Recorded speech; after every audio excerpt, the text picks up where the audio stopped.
25 अगस्त की दोपहर करीब 1 बजे अमेरिकी एयरफोर्स का C-17 Globemaster third transport plane Moscow पहुंचा। Flight tracking service flight radar 24 के मुताबिक विमान मॉस्को के वनुकोवो एयरपोर्ट पर लैंड हुआ। विमान ने लातविया की राजधानी रिगा से सीधे मॉस्को के लिए उड़ान भरी थी। फ्लाइट डेटा के मुताबिक अमेरिकी रजिस्ट्रेशन वाला टेल नंबर 077181 विमान 23 अगस्त को मैरीलैंड में मौजूद जॉइंट बेस एंड्रयूज से उड़ान भरी थी। ये वही बेस है जहां अमेरिकी राष्ट्रपति का एयरफोर्स 1 भी मौजूद रहता है। C-17 ग्लोबमास्टर थर्ड अमेरिकी रक्षा विभाग का हेवी ट्रांसपोर्ट एयरक्राफ्ट है। इस तरह के विमान सेंसिटिव डिप्लोमेटिक विजिट के लिए खास तौर पर फायदेमंद होते हैं, क्योंकि इनमें नेताओं के लिए ज़रूरी उनके खास तरह की गाड़ियाँ, इलेक्ट्रॉनिक उपकरण और सपोर्ट स्टाफ को साथ ले जाया जा सकता है। C-17 ग्लोबमास्टर के बाद एक दूसरा अमेरिकी वायुसेना का विमान C-40B भी जॉइंट बेस एंड्रयूज से रवाना हुआ और C-17A के लातविया पहुंचने के कुछ घंटे बाद ये भी वहां लैंड कर गया। इसके भी नेक्स्ट लोकेशन मॉस्को ही बताई जा रही है। C-40B एक मॉडिफाइड बिजनेस जेट है जिसका इस्तेमाल सीनियर अमेरिकी सरकारी अधिकारियों को ले जाने के लिए किया जाता है। किसी को नहीं पता था कि विमान मॉस्को क्यों गया है, विमान में कौन है और ट्रिप की वजह क्या है, इसकी जानकारी भी सामने नहीं आई। अमेरिका और रूस ऐसे दो देश तो नहीं हैं जिनके बीच अक्सर डिप्लोमेटिक या कोई और हाई लेवल की मीटिंग होती रहती हो। पूरे ग्लोबल मीडिया में हलचल मच गई कि रूस और अमेरिका के बीच क्या पक रहा है। कुछ घंटों बाद अमेरिकी मीडिया CBS न्यूज़ ने यह खुलासा किया कि विमान में अमेरिका की इंटेलिजेंस एजेंसी CIA के चीफ जॉन रैटक्लिफ मौजूद थे, लेकिन वो अचानक रूस क्यों पहुंचे इसके बारे में कोई डिटेल्स नहीं आई। CIA, पेंटागन और US एयरफोर्स के प्रवक्ताओं ने रैटक्लिफ की यात्रा पर टिप्पणी करने से इनकार कर दिया। क्रेमलिन ने भी इस दौरे को लेकर ज्यादा जानकारी नहीं दी। जब वॉशिंगटन पोस्ट ने इस बारे में पूछा तो क्रेमलिन के प्रवक्ता दिमित्री पेस्कोव ने कहा कि इस हफ्ते अमेरिकी प्रशासन के प्रतिनिधियों के साथ कोई बैठक की योजना नहीं है। जब उनसे इस विमान के बारे में पूछा गया तो उन्होंने कहा कि मेरे पास ऐसी कोई जानकारी नहीं है, ये सिक्योरिटी सर्विसेज के बीच कॉन्टैक्ट के लिए कोई मीटिंग हो सकती है। इस बीच एक वरिष्ठ यूक्रेनी अधिकारी ने CBS न्यूज़ को बताया था कि अमेरिका ने यूक्रेन को पहले ही यह जानकारी दे दी थी कि एक सीनियर अमेरिकी डेलीगेशन मॉस्को जाएगा और उससे कहा था कि उनके रूस से लौटने तक यूक्रेन अपने हमले रोक दे। लेकिन अमेरिका और रूस दोनों ने अभी तक रैटक्लिफ के रूस में होने की पुष्टि नहीं की है। अगर वो सच में मॉस्को गए हैं तो ये CIA प्रमुख बनने के बाद रैटक्लिफ की पहली रूस यात्रा होगी। साथ ही जनवरी के बाद ट्रंप प्रशासन के किसी भी बड़े अधिकारी की रूस की ये सबसे उच्च स्तरीय यात्रा होगी।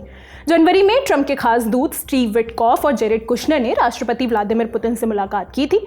बातचीत का मुद्दा था यूक्रेन में शांति लाने और जंग खत्म कराने के लिए रास्ता ढूंढने की कोशिश। रूस में 2019 से 2022 तक ब्रिटिश मिलिट्री अटैचे रहे जॉन फोरमैन ने रेडियो 4 के PM प्रोग्राम में कहा है कि अगर रैटक्लिफ वहां गए हैं तो मामला गंभीर होना चाहिए। उनके मुताबिक अमेरिका आमतौर पर इतने वरिष्ठ अधिकारी को बिना पहले से ऐलान किए इतनी जल्दी रूस नहीं भेजता जब तक कोई बड़ी बात ना हो। ऐसे में अब सबसे बड़ा सवाल यही है कि रैटक्लिफ आखिर रूस क्यों गए। इसके 3 जवाब हो सकते हैं। एक संभावना यह है कि ट्रंप प्रशासन ये पता लगाने की कोशिश कर रहा है कि क्या रूस को अब भी यूक्रेन युद्ध खत्म करने के लिए बातचीत की मेज पर लाया जा सकता है। जनवरी 2025 में सत्ता में आने के बाद से ही ट्रंप लगातार रूस यूक्रेन के बीच जंग खत्म कराने की कोशिश करते रहे हैं। इस बीच उन्होंने पिछले साल अगस्त में अलास्का में पुतिन से मुलाकात भी की थी, लेकिन इसका कोई खास नतीजा नहीं निकल पाया था। फिर ट्रंप का ध्यान ईरान पर चला गया और यूक्रेन पीस प्लान ठप हो गया। अब ईरान में कोई बड़ी जीत हाथ नहीं लगने की वजह से हो सकता है कि ट्रंप का ध्यान वापस यूक्रेन की तरफ जा रहा हो। Washington based foundation for defence and democracies के ब्रैडली बोमेन ने कहा है कि उन्हें उम्मीद है कि रैटक्लिफ की प्राथमिकता सीधे पुतिन से ये कहना होगी कि यूक्रेन के खिलाफ ये युद्ध खत्म करे। लेकिन एक दूसरी थ्योरी इससे ज्यादा चिंताजनक है। द वॉल स्ट्रीट जर्नल ने रैटक्लिफ की रूस यात्रा को रूस की यूक्रेन में संभावित नई लामबंदी की तैयारियों से जोड़कर देखा है। रिपोर्ट में दावा किया गया है कि रूस करीब 5 लाख सैनिकों की एक बड़ी टीम को यूक्रेन भेजने की तैयारी कर रहा है, जिसके जरिए यूक्रेन में एक नया मोर्चा खोला जा सकता है। इसके साथ नेटो देशों पर सैन्य दबाव बढ़ाकर गठबंधन की एकता को परखने की कोशिश भी हो सकती है। ऐसे में रैटक्लिफ की मुलाकात का मकसद सिर्फ बातचीत नहीं बल्कि चेतावनी देना भी हो सकता है।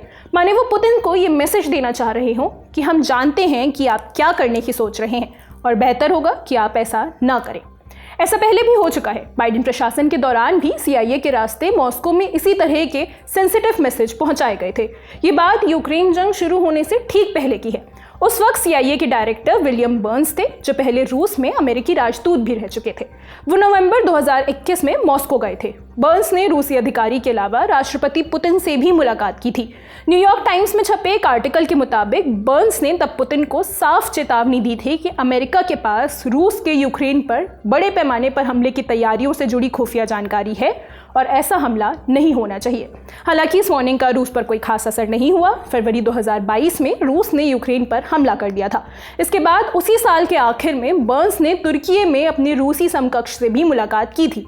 उस मुलाकात में उन्होंने रूस को यूक्रेन में परमाणु हथियारों के इस्तेमाल के खिलाफ चेतावनी दी थी। असल में उस वक्त युद्ध के मैदान में रूसी सेना लगातार पीछे हट रही थी। टीम बाइडेन को चिंता थी कि पुतिन ऐसी स्थिति में रूस के परमाणु हथियारों को इस्तेमाल करने का विकल्प चुन सकते हैं। इन्हीं वजहों से अंदाजा लगाया जा रहा है कि इस बार भी मामला कुछ पेचीदा हो सकता है।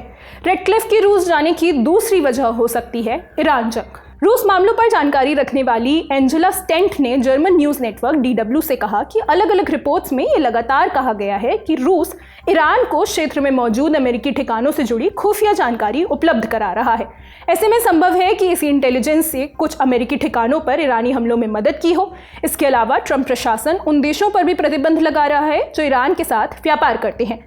रूस ईरान का एक अहम ट्रेडिंग पार्टनर है। हो सकता है कि सीआईए प्रमुख रूस पर दबाव डालने गए हों कि वो ईरान को इंटेलिजेंस, मिलिट्री या दूसरे तरह की मदद देना बंद करे। इस ट्रिप की तीसरी और आखिरी वजह जो सामने आ रही है वो हो सकती है अमेरिकी कैदियों की रिहाई। सीआईए की भूमिका सिर्फ रूस और ईरान से जुड़े रणनीतिक मुद्दों तक सीमित नहीं है। ये एजेंसी रूस की जेलों में बंद अमेरिकी नागरिकों की रिहाई को लेकर भी बातचीत में शामिल रही है। ऐसे में इस यात्रा का मकसद भी कैदियों की अदला बदली हो सकता है। इस लिस्ट में सबसे पहला नाम 74 साल के स्टीफन हबर्ट का है। वो पहले शिक्षक रह चुके थे और अप्रैल 2022 से रूस की हिरासत में है। उन पर यूक्रेनी सेना में शामिल होने का आरोप लगाया गया था। अमेरिकी विदेशी विभाग ने तब कहा था कि उन्हें गलत तरीके से हिरासत में लिया गया। इसके बाद उन्हें अमेरिकी नागरिक भी घोषित कर दिया गया था। 2024 में एक रूसी अदालत ने हबर्ट को 6 साल 10 महीने की जेल की सजा सुनाई थी। इससे पहले इसी महीने रूस ने रॉबर्ट गिलमैन नाम के एक पूर्व अमेरिकी मरीन को रिहा किया था। गिलमैन पिछले 4 साल से ज्यादा समय से रूसी जेल में बंद थे। जॉन रैडक्लिफ की यात्रा की वजह इन तीनों में से कोई एक या सभी हो सकती हैं। लेकिन ऐसे समय में जब यूक्रेन लगातार रूस पर हमले करने की वजह से युद्ध के डायनामिक्स बदल चुका है और ट्रंप ग्लोबल फ्रंट पर एक बड़ी जीत के लिए तरस रहे हैं, इस यात्रा से क्या उम्मीद लगाई जा सकती है? हमने इस बारे में एक्सपर्ट से सवाल किए। दूसरा, सीआईए हम सब जानते हैं कि एक एजेंसी है जो अपने काम सीक्रेट रखती है, तो किस कार्य के लिए गए थे उसके लिए कोई पब्लिक नोट भी नहीं आएगा।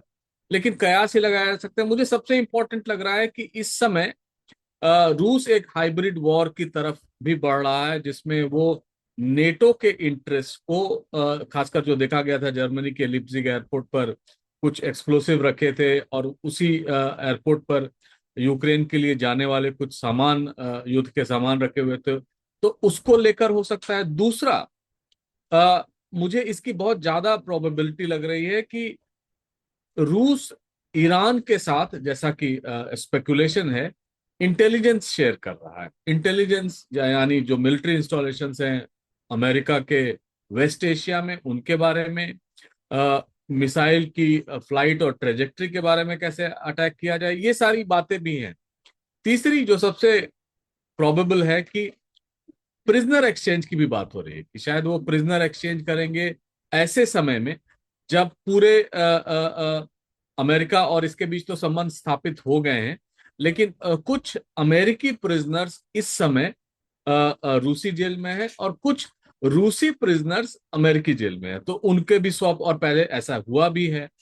और या कुछ मीडिएशन उस लेवल पर कि प्रिजनर्स ऑफ वॉर जो यूक्रेन और रूस के हैं, दोनों की अदला बदली हो, वो हाल में हुआ भी है कुछ दिनों पहले, तो उसके भी है। लेकिन जो सबसे ज्यादा प्रोबेबिलिटी इस समय मुझे लग रही है कि वो है कि किसी भी तरह एक इंटेलिजेंस इंफॉर्मेशन ये शेयर किया जा सकता है कि यूक्रेन इस समय उन पर एरियल म्यूनिशंस का अटैक कर रहा है, वो और तीव्र हो सकते हैं, और वो रूस के भी हित में नहीं। हम सब देख रहे हैं रूस में इस समय पेट्रोल क्राइसिस चल रहा है, एनर्जी इंफ्रास्ट्रक्चर पे अटैक हो रहे हैं, तो उस शर्त पे अगर आप उन पर अटैक्स रोक दें, क्योंकि पेट्रियट वो दे नहीं रहे हैं, यानी उनके जो मिसाइल, एंटी मिसाइल सिस्टम्स हैं, उनको वो दे नहीं रहे हैं, तो शायद ये इस तरह से भी बताने गए होंगे। तो इसके कई सारे स्पेकुलेशन हो सकते हैं और स्पेकुलेशन में ही रहेगा, लेकिन ये अनफोल्ड करेगा 2-3 महीने बाद जब हमें पता चलेगा कि क्या हो रहा है वास्तव में। देखते रहिए द लेलन टॉक। शुक्रिया, शुभ रात्रि।